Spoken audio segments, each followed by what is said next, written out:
అని వాళ్ళు వీళ్ళు ఎన్నెన్ని అన్న పసి పిల్లవాడు నవ్వాడు.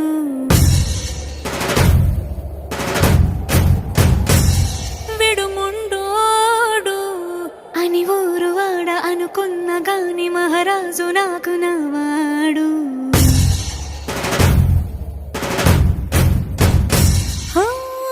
మాట పెడుసైనా మనసులో వెన్న రాయిలా ఉన్నవాడిలోన దేవుడెవరికి తెలుసును నాకన్నా.